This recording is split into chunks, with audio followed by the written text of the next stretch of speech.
So Doug Pederson spoke today, and one thing was abundantly clear. They are going to put a lot more trust in these young players. Still the cowboy, Mr. McLean. You Americans are all alike.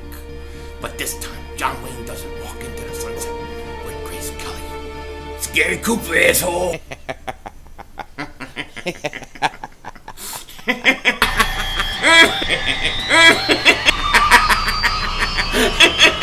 Oh, Diva! Oh, shit! Oh, shit! That was crazy! Happy trails, Hans. Dallas still stinks. Everybody doing? King Dingbat here, and I hope everybody's having a great day. Hope you guys are doing well. You know, right before I started filming, there was an announcement by the Eagles that they came to terms with Prince Tega Wanogho. Now, I'm probably butchering his name, and I'm sorry, but he's the first of our 10 draft picks to sign. I'm sure the other players, the other picks, will shortly follow after him. Usually, once one guy goes down, they all start going down pretty quick and signing, but I like this kid. Did you know he's royalty? He's royalty in real life. I didn't know that. Then he comes to the NFL and he plays for the team that is considered royalty in the NFL. So this dude's the real deal. He knows what he's talking about. He knows what he's doing. And I'm happy to have him. I thought he was a steal for us. And he's come to terms.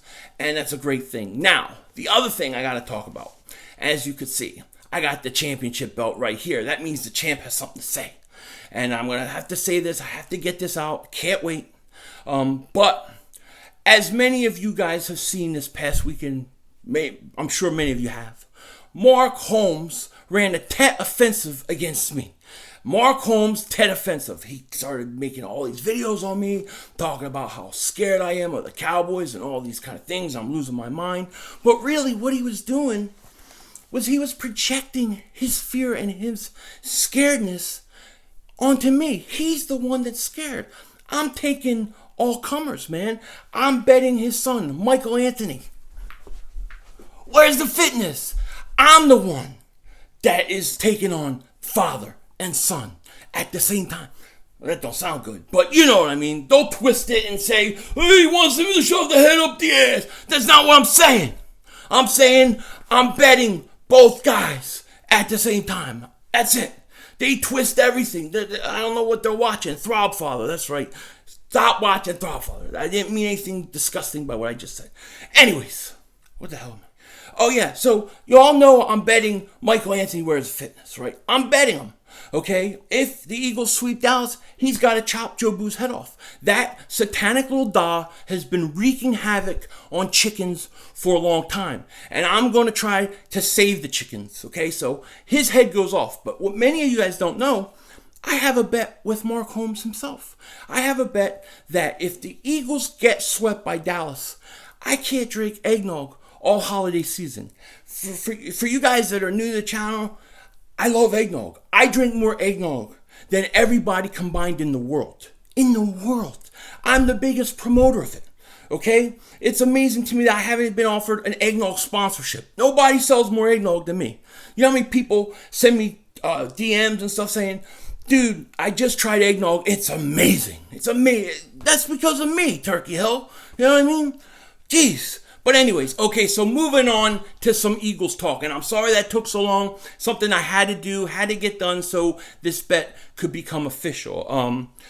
You know, the Eagles, in the past, I feel like a lot of times they would go with the older vets instead of really letting the young guys get a chance to play. Like guys like, Greg Ward Jr., who was sitting on the practice squad for weeks and weeks. He could have been up way earlier helping us, and I think it's hurt the Eagles, especially with the amount of injuries. The guys slow up, all those kind of things. Well, I was reading an article where it was talking about the interview Doug Pederson had and was going over some of his answers, and some of the stuff was actually pretty interesting and a very good sign. First thing he said, Andre Dillard is the starting left tackle. That's great. That's what we need. Andre Dillard needs to be the starting left tackle. When you take a guy in the first round like that, I don't want him sitting on the bench year after year after year. So he said that they have a lot of confidence in Andre Dillard. He's really working on getting stronger this offseason, and they believe in him, and that's a good sign. That's what I like to hear. I believe in Andre Dillard too, as long as he don't go to right tackle, because he struggled there. But at left tackle, when he did play, I thought he did pretty good. Okay, and this does not mean they won't bring back Jason Peters. He also said that they did talk to Jason Peters and have been in contact with him this offseason. So there's always a chance he could come back, but I don't want him back as a starting left tackle.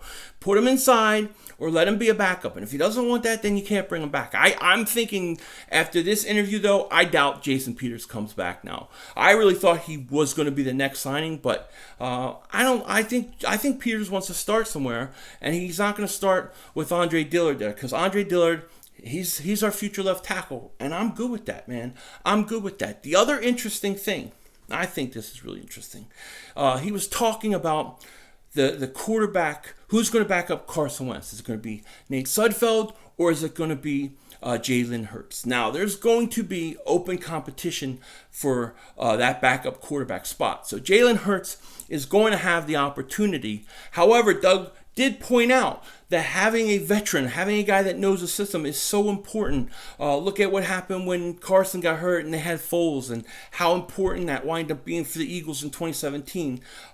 So I think that they're going to have an open competition for that backup spot, but it looks like it's going to be very hard for Jalen Hurts to win it, because it looks like the Eagles want to have somebody with some experience than a rookie being the backup. And this is what I expect. I expect Hurts to be the third string quarterback, and then because he's the third string quarterback, you'll see him in more wildcat packages, going out on the field for certain things, that kind of stuff. I expect a lot of that. When you have a backup quarterback and the guy's your number 2 quarterback, usually that's not going to happen. You're not going to have a guy go out and do all those things. You want to keep your backup, your number 2 quarterback healthy and ready to go in case something happens.